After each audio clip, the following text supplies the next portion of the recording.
Hey y'all, welcome back to my channel. My channel.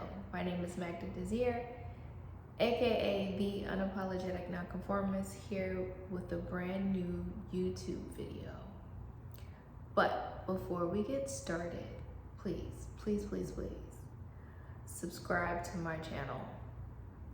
Hit that notification bell to get notified of when the next upload will be. Definitely like this video and subscribe. Okay, and comment. I already told y'all to subscribe, but it's okay to tell y'all to subscribe again. It's all good. Do all those things for me. You will be blessed, extremely blessed. I'm telling you, you will. I'm telling you. But welcome back, guys. I hope whatever day you're watching this, that you're having a great day. You had a great weekend, or are about to have a great weekend, had a great week, all of that. I'm just sending you all that positive energy your way. Ashe. So now, I hope y'all watched my last video. Don't ask me what it was. I might put the I'll put the title of it right here. Don't ask me what it was, okay? We just gonna leave it at that. However, you can definitely find me on my socials. Instagram at Magda Desir _, Facebook Magda Desir. I don't have a website out right now. I had one, deleted it. I'm trying to get it together, all right? It's a one-woman show and it's just me. So I'm better at delegating tasks than actually doing them. So that's that. But you can find me on Instagram at Magda Desir _ and on Facebook, Magda Desir, period. All right, let's get into this video. So today I want to talk about dual identity. Because if you don't know, if you haven't already figured this out, I am of Haitian descent. Both of my parents were born in Haiti and came here to the United States. They met each other in Chicago on the train. Oh, beautiful love story. No, it wasn't. But I'm of Haitian descent. And I wanted to talk about what it was like growing up as in a Haitian household and being Haitian, having Haitian descent or whatever the case may be. Did my screen just dim? Okay, what you doing? Who in here? So we're gonna talk about that. So we're gonna talk about dual identity, balancing my Haitian side and my Black side. The reason why I put Black is because surface level, when people see me, I'm automatically, boom, I'm Black, like, you see me. You understand what I'm saying? So, but then when they learn my name, it's like, I ain't never met a Black girl named Magda before. I'm like, I know. I've met a Black girl named Magda before because normally they're in the islands. But in the United States of America, it's not too many of us. Unless they are of African or Afro-Caribbean descent. So that's how I know. There's that. We just gonna get into it. So, child, let me tell you what it was like growing up in a Haitian household. Well, my mother's household, because I was raised as an only child. My parents were not together. I consider myself a bastard. And I also consider myself the black sheep of the family because I don't necessarily adhere to societal norms or do shit the same way that my family members do it, but it is what it is. Growing up in this single parent home was rough, okay?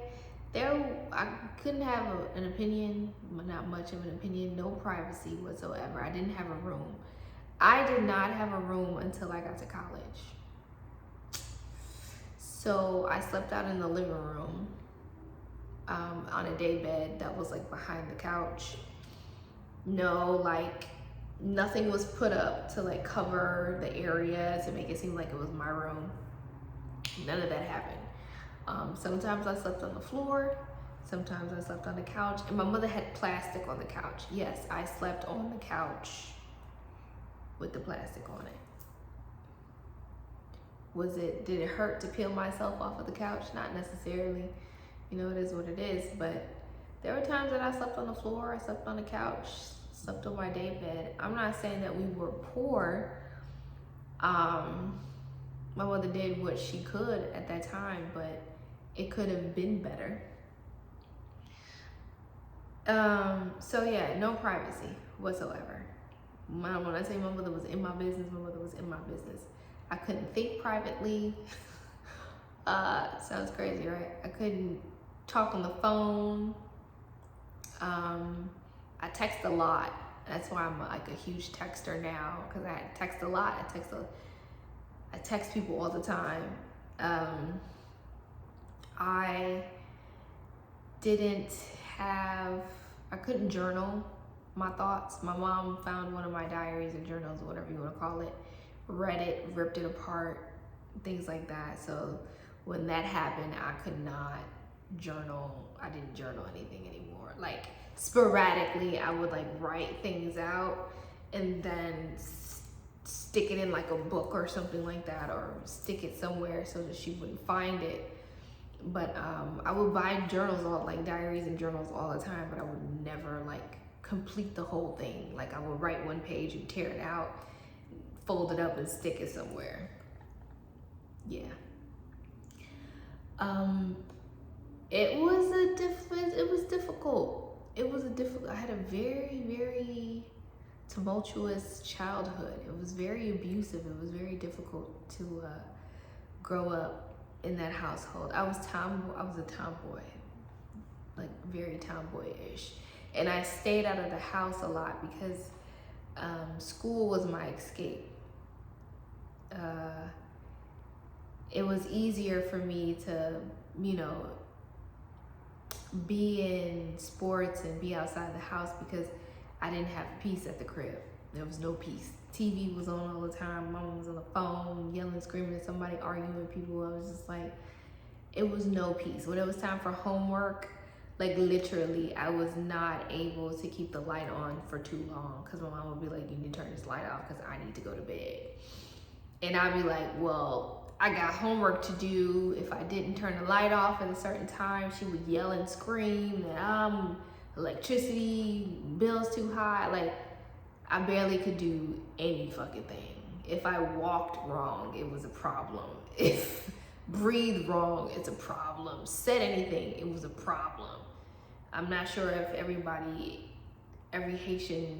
Haitian-American out there had that type of issue, but I know for a fact that you breathe, if you were laughing too hard or having a good time, it was a problem.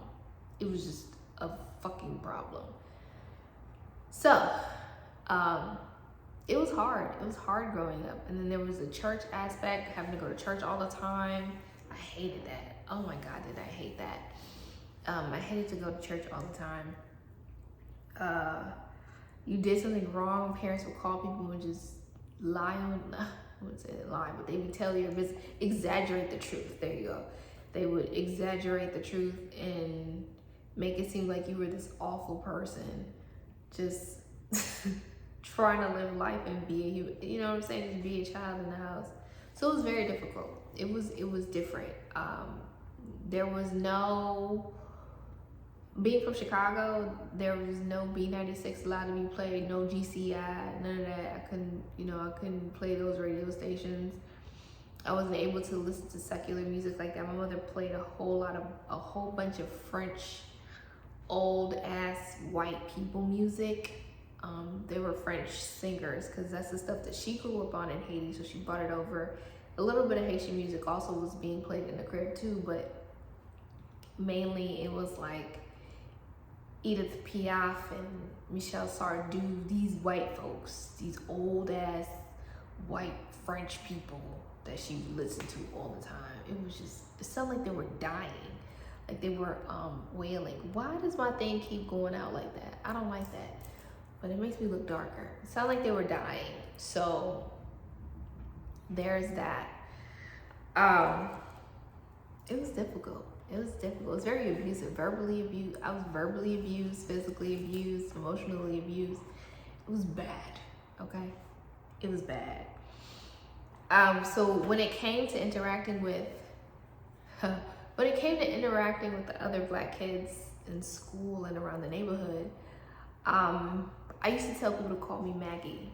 I never told them, like, every time I said with my name, they were like, what the hell? Somebody was like, what the hell is a Magda? Or they would say Magna. I'm like, there's no N in my name. Like, I used to always tell people, just call me Maggie. Just call me Maggie. Because it seemed like it was easier. And I never told people growing up that I was Haitian. Not because I didn't want them to know. It's because I just didn't want to be bullied of the fact that I am not of African-American descent.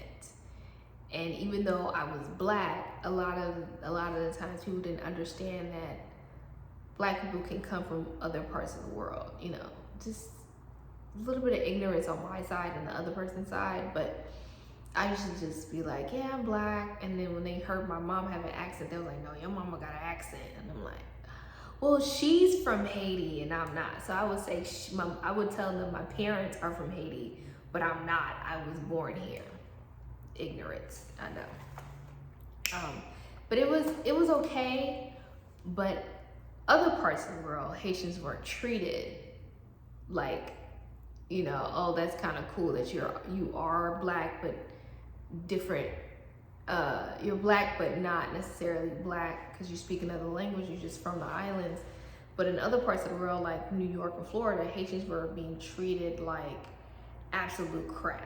They were being picked on. They were, you know, being made fun of, attacked, abused by Black people simply because they weren't Black or they were of Haitian descent, and they would call us nasty and say that we eat mud pies and things like that. Like, they were being physically abused, and you know, no one really liked us as collectively as a whole, because they thought we were dirty, and you know, because of what the news, what society was showing on the news, since they were showing that we were a third world country and that we live in huts and eat dirt and things like that.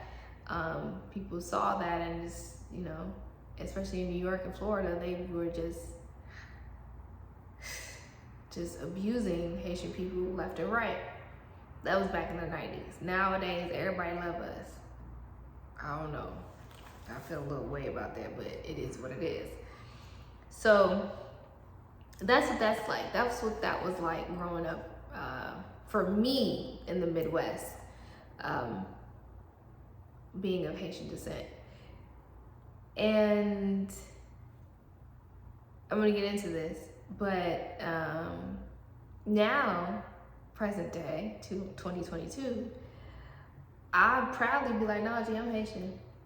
I don't even say Haitian-American anymore. I just be like, no, Haitian. They listen, were you born here? Were you born in Haiti? Born here. Straight up Haitian, G. 1,000%. But back then, like, I literally, someone would tell me like, oh, Haitians are African. And I would be like, no, we're not. We're not Africans. We in Haiti, we ain't part of, you know, that. But I didn't know the history of how Haiti came to be, the revolution, none of that. I was ignorant to all of that. My parents didn't teach me. I was taught by somebody else, a father figure, and research. And that's how I learned about the country, learned about my people. I learned about our tenacity. I learned about the revolution, how we were the first Black republic countries to gain our independence from France and things like that. I learned all that through the father figure and research. So once I learned that, I was like, what? We did it? Oh God. So, but yeah, growing up wasn't that difficult. I wouldn't say it was as difficult as those that grew up in Florida or New York. But it was difficult in my home, coming from a narcissistic parent and having to figure out how to maneuver in a culture that has so many messed up ideologies of how we should be and what we should do and how we should live our lives, and then inside the home, and then when you're coming outside the home, I had to learn how to interact with other Black students by keeping up to date with Black culture, music, fashion, artists, slang, all of that.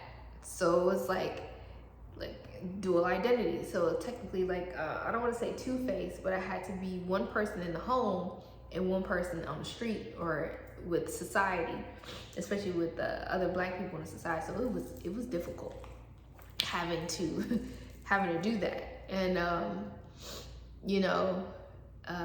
it was a learning lesson. I had to learn a lot quickly. I had to be up to date with the songs on the radio. I had to know who the DJ was, or I had to know there's this thing in Chicago back in the 90s, the birthday line. So I had to learn what Mike Love and the Diz would say during that time. Like, who this on her birthday line? It's Magda. Hey Magda, what's your zodiac sign? It's Aquarius. It's today your birthday. Yes it is, you know it is. And how old are you on this day? I'm 18, go Magda, it's your birthday, go Magda, it's your birthday, Magda, where you from, Chi-Town, bad boys gotta say bye-bye, happy birthday, from WC. I had to learn that. I had to know all, I had to, for those in Chicago that watch this, they gonna know exactly what I'm talking about. I had to know that. Not like I was supposed to know it, but coming from a Haitian household, a Haitian culture, we don't say that. We just say happy birthday to you. That's what we a thick ass accent, they be like joyeux anniversaire. That's what we do. So imagine you saying happy birthday to somebody, you got to think okay, wait a minute, is this person Haitian or is this person Black? Which happy birthday am I saying? Happy birthday to ya. You be like, okay, that one's Black. This one is Haitian. Joyeux anniversaire. So it's the double. You gotta be like, which hat do I put on today? And that's what it was like growing up as a Haitian American in back in the 90s and in today's world. So yeah, that's that. As I told you, now present day, I'm 100% Haitian. I still know, Stevie Wonder's happy birthday. I still sing the regular happy birthday. I know the French version, Joyeux Anniversaire, said happy birthday. I know all three of them, and I can do all three of them now. Whatever I feel like telling you, I'm gonna tell you. Whether it be in English, Creole, Creole-Glish. Creole-Glish is Creole and English mixed together, or my ratchet French, which is really messed up. So don't ask me nothing in French, because I'm gonna send you off.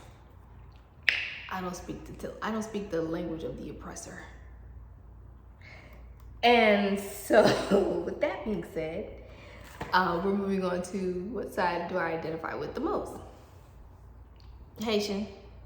Yes, I was born here. I was born in Illinois at Evanston Hospital, but raised in Chicago. Yes, I was born and raised in Chicago. However, Evanston Hospital is where my umbilical cord was cut. But my mama stayed in Chicago, which means she was impregnated in Chicago. She stayed in Chicago. Get it? Just happened to have her OBGYN in Evanston. Boom. But yeah, I 100% identify with Haitian. And as I got older, I got to love my culture. My people, some of them, you know what they're saying, all skin folk ain't kinfolk. Yeah. Some of them, I'd be like, I don't know. But all in all, I love our culture, the food. Child, the food. If you ain't never had no Haitian food, I'm gonna need you to go find some. That's all I gotta say.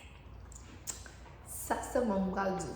I I do speak the language, not as good as those that were born in Haiti, but I definitely do speak the language when I can. I told you I speak Creole, Creole-English. Creole is actual Creole, you know. Comme ça, je peux parler créole un petit peu. Je ne dis pas un petit peu, mais je connais, je peux porter une conversation en créole. Creole English is like, you know, I know how to speak Creole, but at the same time, if you understand me, that's the Creole English I be giving y'all. I be giving people, family and friends, and whoever follow me on Instagram. And friends on Facebook. That's the Creole English. That's what that is. The French, I understand you, but I ain't responding. I will send you, like I said, I will send you off all the way. But I identify with Haitian, 100%. Anybody, if I, you know, meeting people, girl, I'm Haitian. Start dating somebody or talking to somebody, G, I'm Haitian. Yeah, 100% G. If they told all black people to go back to where you came from, I will hop my happy ass on a plane back to Haiti. With the quickness, they just gonna have to pay for it and give me some money so I could buy a house or something. But I will my ass right back to the island. No questions asked, wouldn't even blink an eye. Just give me the money. You pay for us to get here, you gonna pay for me to fly back. That's all I gotta say. But the dual identity is, growing up was harder to live in, to handle, to experience, whatever you want to call it. But when I got to college is when I really accepted it. You know, when I got to high school is where I accepted the fact that we were of African descent. But then when I got to college, I fully embraced being Haitian. I don't know why. I just came, it was like a come to Jesus moment. And I was like, shit, I'm just gonna tell people I'm Haitian, G. Like, it is what it is. But I will say this though. Some of the cultural values, I wouldn't recommend. I'm definitely not gonna instill them in my children. Because this might need to be a part 2, but a lot of the times, especially in the Haitian culture, there's some things that we have to do when it comes to the respect of elders and those around you. Like, for instance, kissing people on the cheek. Everybody, when you enter a room, you gotta say hi to people. So you gotta kiss everybody on the cheek. Ain't doing that no more. People nasty. Some people don't wash themselves. Some people just, you know, sometimes the vibe of that person is not what you think it is, and then you know what I mean? Like, you don't want to get too close to them, things like that. But you, growing up as a child and growing up in this culture, when you entered a room, if there was 100 people in that room, you would have to go and kiss every single person on the cheek. Everyone. And if you missed one, you would get reprimanded. You would get in trouble. The whole church thing, no. You even had to do that at church. If literally, it didn't matter where you was at, if you enter a room, you kiss everybody in that room. Nowadays, when I enter a room, I just look at people like, what's up? Hi. They'll be like, literally, oh, I'm about to say flick on, boom, whatever. Translation, this girl thinks why this girl being bad? How come she didn't come kiss me? This is da-da-da-da. I don't like you. I don't mess with you. I ain't doing it. If I don't like you, I ain't gonna come. I'm not gonna say hi to you. I will say hi to everybody. I'm announcing to everyone, hello. One-on-one, individually, I'm not coming to kiss you. Lamed. I'm not going to carry that over my children. I'm not going to push my children to say hi to anybody that they do not want to say hi to. Simple as that. What other stuff did we have to do? Some crazy stuff. I have to think, like really think hard. I did mention this in my audio podcast, but that was one of them that I'm like, we ain't doing that no more. You know how black parents be. Clearly this is across the board, Afro-Caribbean, black people. Parents be telling your business, you want to confide in your parents, and your parents end up on the phone telling everybody what you just told them. We ain't doing that. If my child comes to me with something and they want me to keep it a secret, keep it between us, I'm gonna keep it between us, period. Why am I violating my child's privacy and trust with me by picking up the phone and telling everybody what my child just did? No. The no privacy rule. My child will get privacy. Now, I understand in terms of living in the household, you live with me, this and the third, blah, blah, blah, you had no privacy. When I tell you I had no privacy, I had no privacy. My shit was all out in the open. I couldn't do anything. I will allow my child to have privacy because I know what it's like to not have privacy and to be living in your home and you can't do what you want to do. And a lot of the time, I don't know why a lot of parents like to just barge into their kids' rooms without even knocking on the door, because that's just, where's the boundary?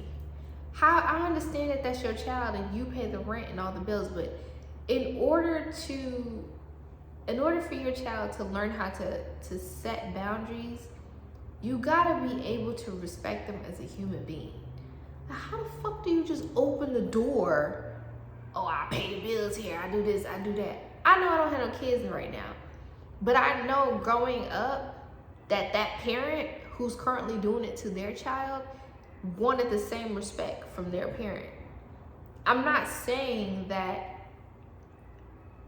the parent should not, I'm not saying that the parent should not be respected. What I'm saying is, even as a human, and even though you've probably have experienced what you just did to your child, you still have to respect your child as a person and as a human being.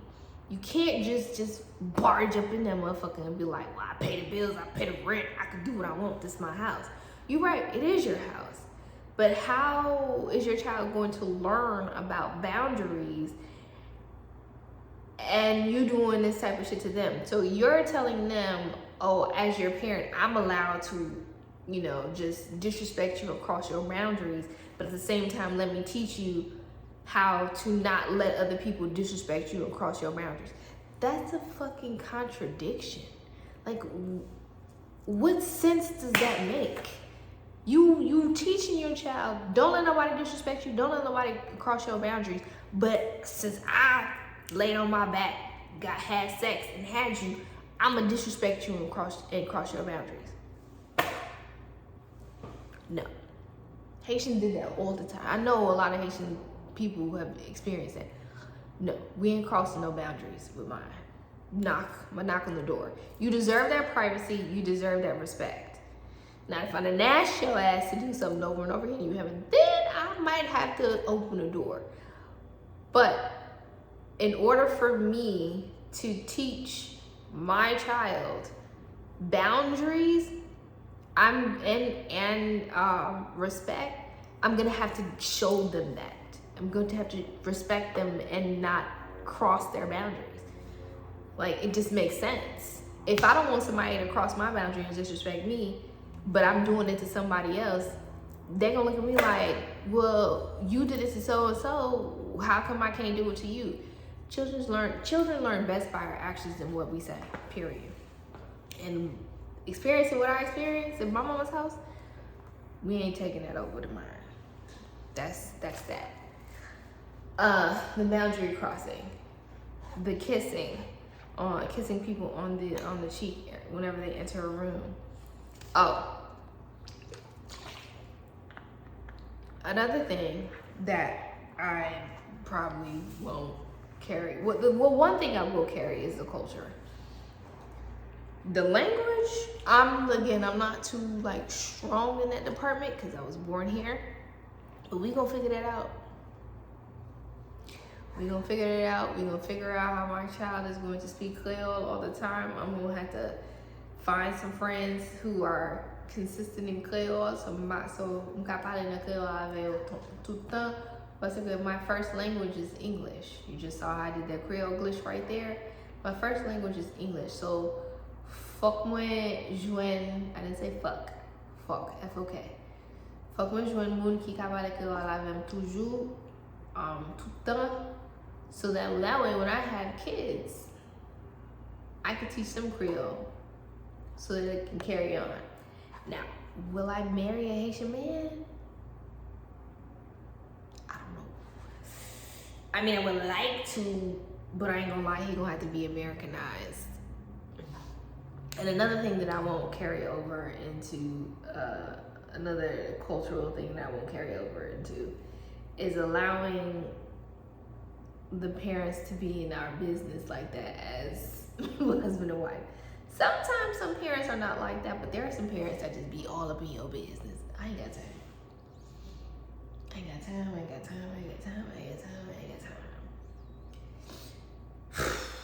We gonna figure that out. But it's fun. I said all this to say that it's I'm glad I picked. I know y'all probably like, you picked. Yeah, we all chose our lives. We all chose it. That's another topic of discussion. But we all chose our lives. And I'm glad that I picked the ethnicity of being a Haitian and things like that, because the culture is so rich, the island is so beautiful, the people are amazing. It's just the damn news then turned it into some type of bullshit that it ain't. And a lot of people don't know that Haiti actually,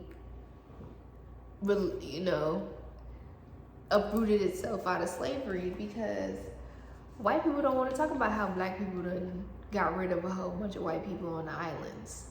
White people don't want to talk about how black people liberated themselves and became a nation and told another nation, hey, you ain't finna enslave us no more. Get the hell up off our island. Granted, there was that whole, in order for us to be free, France told us that we had to pay a certain amount because we were the ones that were providing some type of service or resource for France to make money. And if they took it from us, we would have nothing. So we would have to pay France from taking our resource from us so that we would be able to be free. So people are like, oh, well, actually, y'all paid France to do that. I said, no, either y'all pay us for the resource that you have, natural resource that you had, or we enslave you again, because they saw that we won. We won the revolution. We wanted them out, and this was their way to hang that, the low-hanging fruit. That was the way to hang this little piece of meat in front of our face. Like, well, we know you want your freedom, but you gotta make sure that you do this first in order to get it. That's another topic of discussion. We gonna talk about the history of Haiti later. But overall, if I were ever to do this again, from childhood to adulthood, I would have appreciated the culture a little bit sooner. I think I would have learned the language a little bit better. Still wouldn't learn French. I'm still not learning no damn French. No. And I would have learned the history of Haiti way sooner than I did. To be, walking around here and be proud about it as I am today. So that's my, little story, or my way of how I dealt with my dual identity as a Haitian growing up in Chicago on the north side. So yeah.